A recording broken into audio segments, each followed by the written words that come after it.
House Budget Committee Chairman Paul Ryan is also on Capitol Hill. Congressman, good morning. Morning, Charlie. How you doing, Nora? You worked hard to put this bill together, you and Senator Murray, yet at the same time, conservative groups are blasting it, and Speaker Boehner is blasting them. Do you share his criticism of those conservative groups who are criticizing this? Well, we were a little caught off guard that they came out against the agreement before we even reached an agreement, and so one would like to think that you'll get criticized after people know what it is you're doing, not before they know what you're doing. So that was a little frustrating. But look, Charlie, this is divided government. A divided government doesn't work as smoothly or as easily as you would like it to work. What matters to me is, are we moving in the right direction? This is a modest step in the right direction, but nonetheless, we're going in the right direction. This isn't our budget. This isn't everything we want. I want to balance the budget and pay off the debt.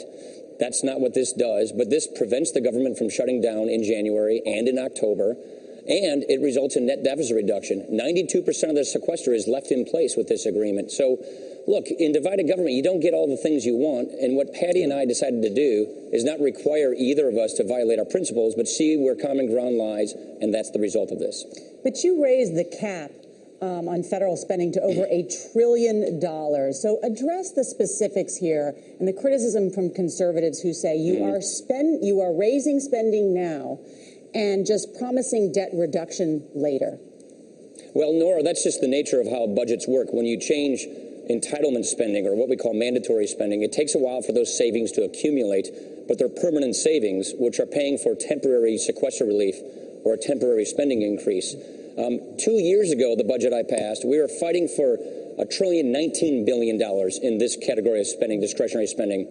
Under this agreement, we won't see that number until the year 2017. So we're quite a ways ahead of schedule. And the $63 billion of sequester relief, half of which goes to defense, which is a big concern of ours, is offset with $85 billion of savings from the autopilot side of government spending that we very rarely touch. So we think this is going in the right direction. Those savings compound. They're permanent in so many ways. And that's why we think this is a good agreement. Nobody got everything they wanted, but we advanced our principles, albeit in a modest way, and we're going to keep going for more down the road. That's an interesting point. You're going to keep going for more down the road. Absolutely. This is a small bargain, a small compromise, not a grand bargain. Does it herald a new day on Capitol Hill in working to try to find common ground and not shut down the government and not do the things that so anger the American people?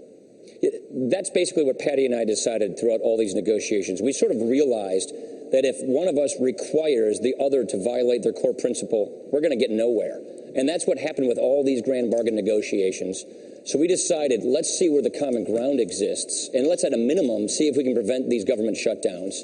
And that's the result of this agreement. And so we think finding common ground was the right way to go. It's a modest step in the right direction.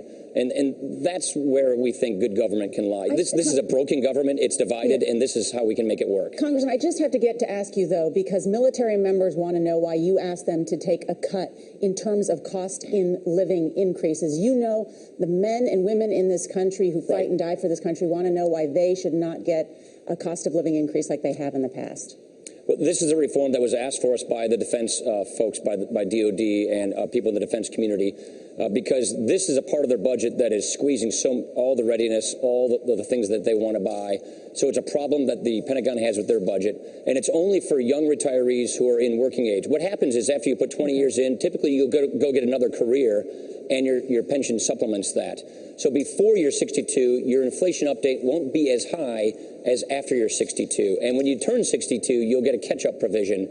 So this reflects the reality of the fact that a lot of people who are pre-retirement age but have already retired are doing two jobs.